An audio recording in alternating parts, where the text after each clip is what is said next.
This session nearly didn't happen, since I had my sights set for Galloways. There was a strong south-westerly, and I was expecting surf conditions to be perfect there for bass. Having driven there and got out my vehicle to have a quick look, I could hardly stand in the wind, so I gave up on that idea. When it's too rough to fish on the western beaches at Dungeness, a lot of anglers head for the boats area. This is slightly more sheltered. Here, in the south-westerly, the wind is slightly off your right shoulder, so not quite parallel to the beach. However, conditions aren't ideal for using braid, so I've had to dispense with that. With a strong tidal pull in the same direction as the wind, you would have difficulty holding bottom using braid. So it's mono this time, and feeding out quite a bow of line. In these conditions, I prefer to use fixed grip leads. So I've got 6 ounce leads on. I'm using 25 pound mono. This may sound a bit excessive, but wasn't sure about the snags here. If there's plenty of snags, you need pretty strong line to be able to pull through. I'm casting a long way updrift and feeding out quite a lot of line. I'm not too bothered about bite registration, since under these conditions you're not looking for tiny little twitches, you get pretty big bites. Quite often these are dropbacks, so I position my rods so they're facing downdrift. This is quite a departure for me, since with using braid I tend to have my rods down low, they tend to face updrift, and I tighten up to the lead. So this couldn't be any more different, and the other thing I need to remember is that I need to wind down and strike a lot harder when I do get a decent bite. I'm using the hollow top sections that came with my rods rather than the ones with spliced tips, and as you can see, a big bag of stones is needed on your tripod to weigh it down because of a tidal pull. Galloways is much better at low tide for bass, but not so here, so I've got here far too early as the tide is still out. I'm not really expecting bites until halfway up the tide, so I've got plenty of time to refamiliarise myself with using mono. My rigs of choice are beefed up as well. I've got a 2-hook loop rig with 1 hose and a 2-hook clip down rig with the bottom hook being a 2-0 and the top hook being a 1-0. For bait, I'm using a combination of blow lug and Dungeness blacks. Map gives locational details. Once you've got to Lydd, you're heading towards Dungeness Power Station. You pass the entrance road to the power station and head for the Dungeness Estate Road. This is a private road with concessionary access to the point area. The boats area is just south of the lifeboat station on the eastern side of the Ness. The whole of the Ness can provide good fishing, and there's some famous marks nearby, such as the buoy directly in front of the power station, and then you've got the point itself with a dustbin and the boards to the west of this. However, these are difficult to fish in a very strong southwesterly wind. If you join the Dungeness Angling Association, you can purchase a key to the gate, which gives you access to parking off the Shingle Hall Road. Apologies for the wind noise, but that's inevitable due to the blustery conditions. The tide's about a third of the way up, and I've had an early bite. A very good drop back. There's a bit of weight on, so I'm not expecting a tiddler.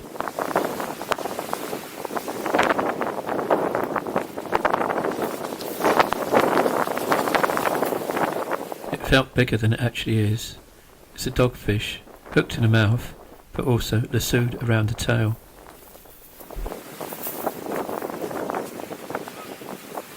This is where I've got to watch the back of my hand and hope its tail's not going to scrape the skin off the back of it. It helps to remember to grab the fish's tail and keep it up against its body as you try to remove the hook.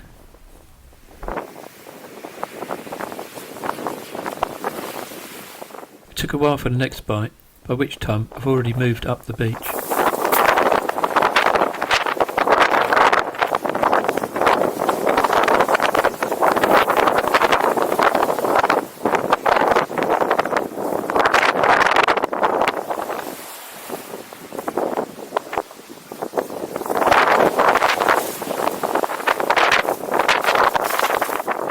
This feels like there's an even bigger weight on.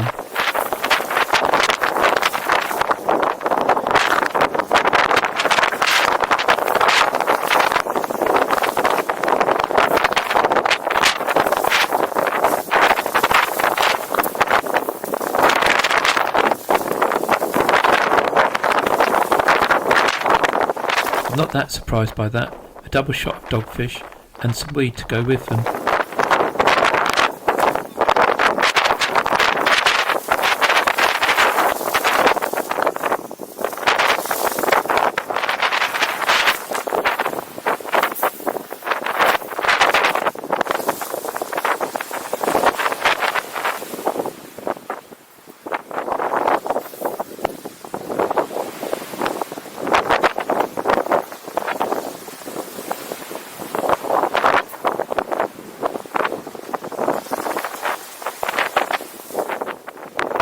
now glad I came here, as the wind seems to have strengthened as well.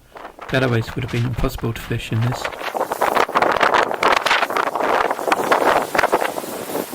Returning to rebait, I noticed the line's gone slack on my other rod.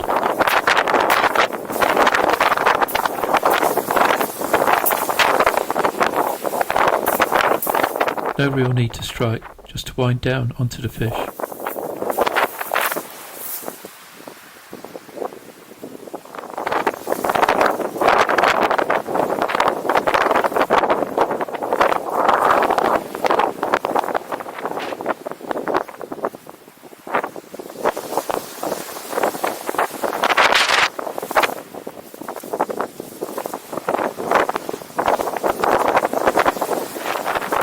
Another double shot, and once again some weed to go with it.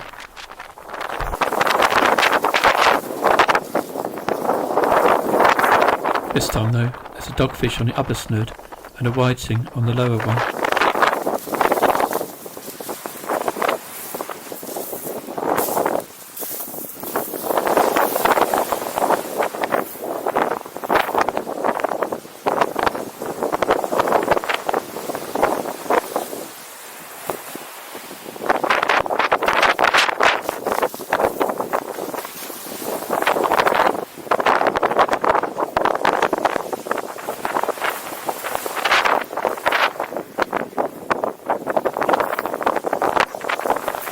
Now before the top of the tide, it's worth dropping your rigs in short. Here at the top of the tide, you get a run of bass which patrol the shoreline. This is just a schoolie, but I'd rather catch these than dogfish and whiting.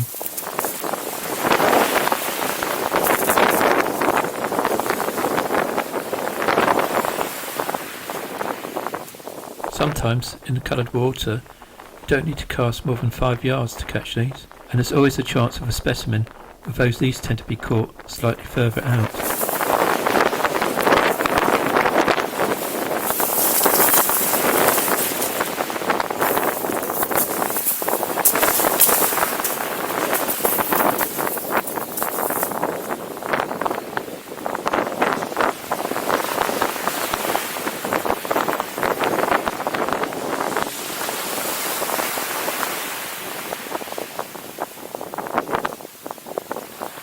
To increase my chances of a better fish, I'm using double lugworm on both snoods. The snoods are fairly long, which helps with bass. The bass I've just caught came to the loop rig, but there's no need to clip up, so in effect this is a one up, one down rig. A gentle lob, or just swinging out is all that's needed for this inside line.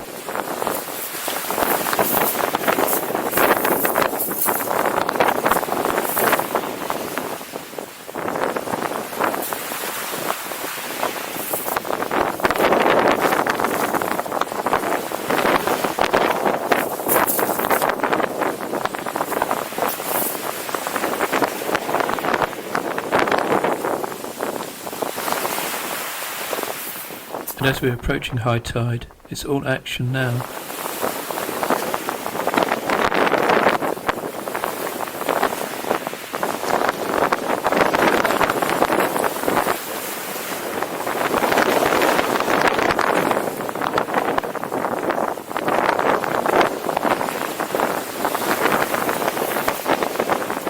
There isn't an awful lot of weed, but it is causing a bit of a problem now and again, and has to be cleared from the top eye. The weed is still getting stuck, despite the fact I'm not using a shock leader. By not using a shock leader, I was hoping to avoid this issue, and £25 straight through to your rig is plenty strong enough to not need a shock leader.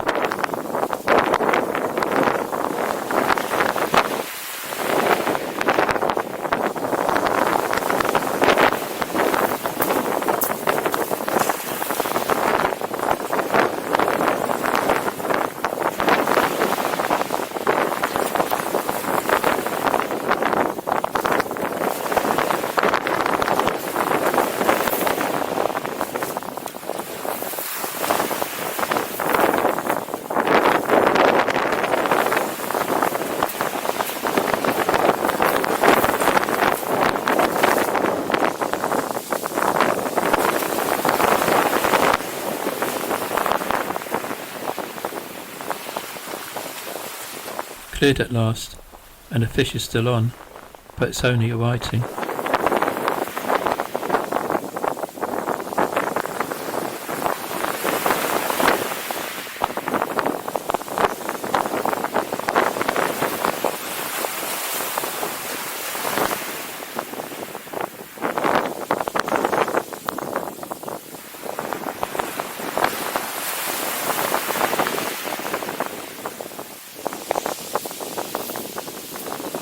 Now that I'm fishing from near the top of a shingle, I haven't got the same protections I had lower down the tide, and it's more comfortable now to lie down rather than be seated on my bucket seat where the wind is cutting straight through me.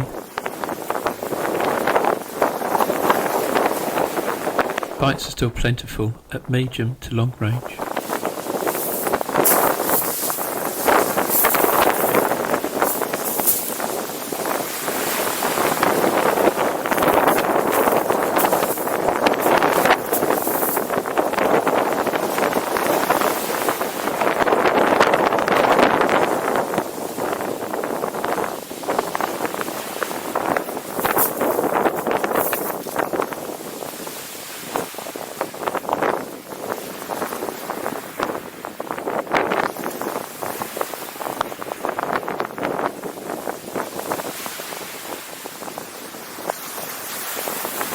However, at this distance, it just seems to be dogfish or whiting.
Varying distances help, so if the bass aren't right in close, chucking it just a little bit further might work, and with your long line, chopping it slightly shorter may on occasions find fish other than dogfish and whiting.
That seemed to work something different on my further outline.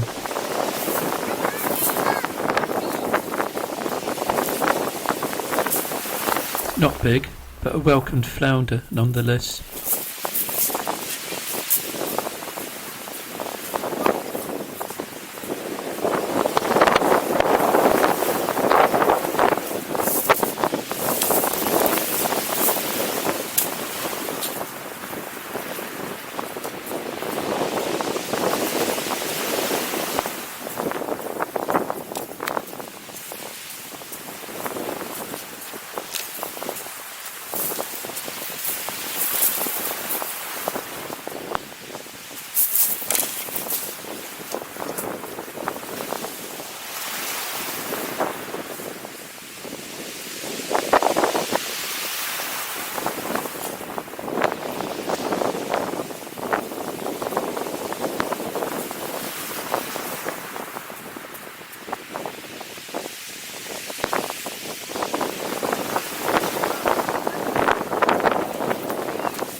The tide has started to ebb, so now is the time to have both rigs fairly close in for the chance of a half decent bass.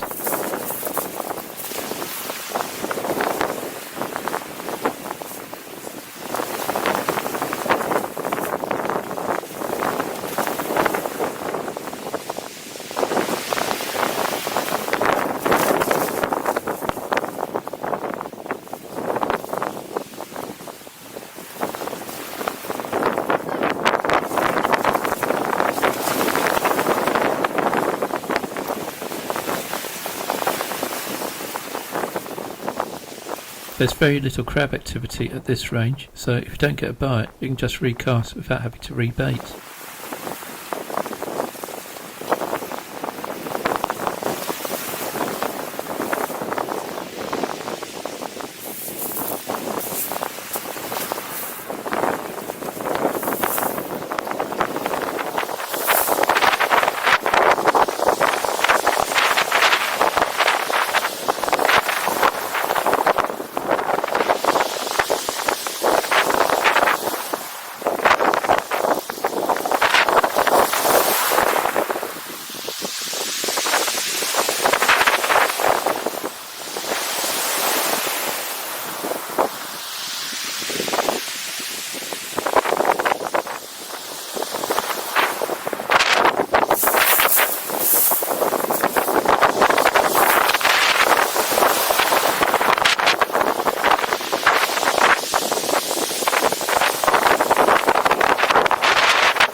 Okay, so the dogfish come in close as well.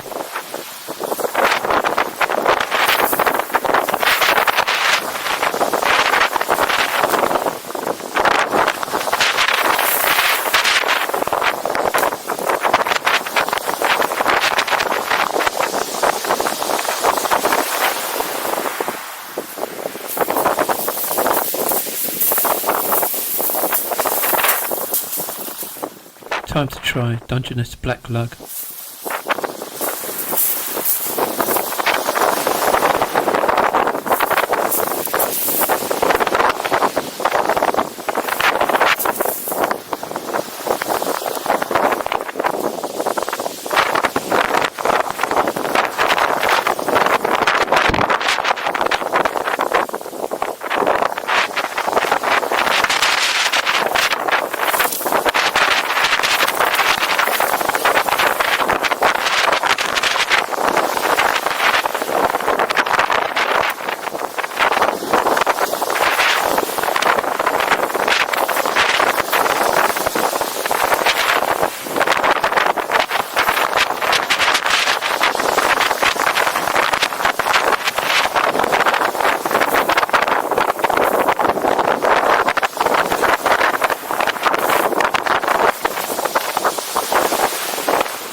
That was a slightly better schoolie, but unfortunately it comes off as I try to lift it.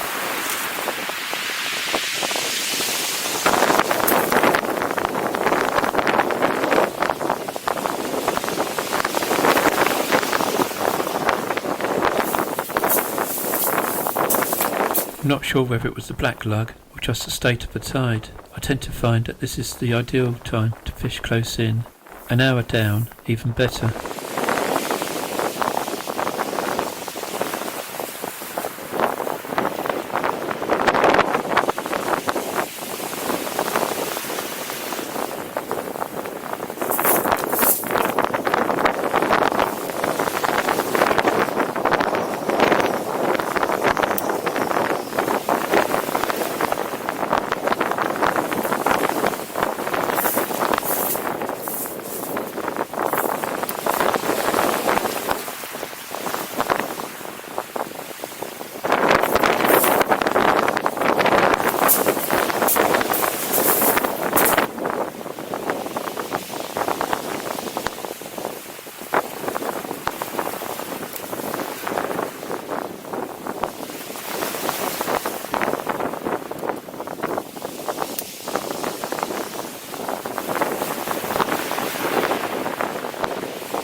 Fished on until an hour and a half down and ended up with 7 dogfish, 6 whiting, 4 bass and that solitary flounder.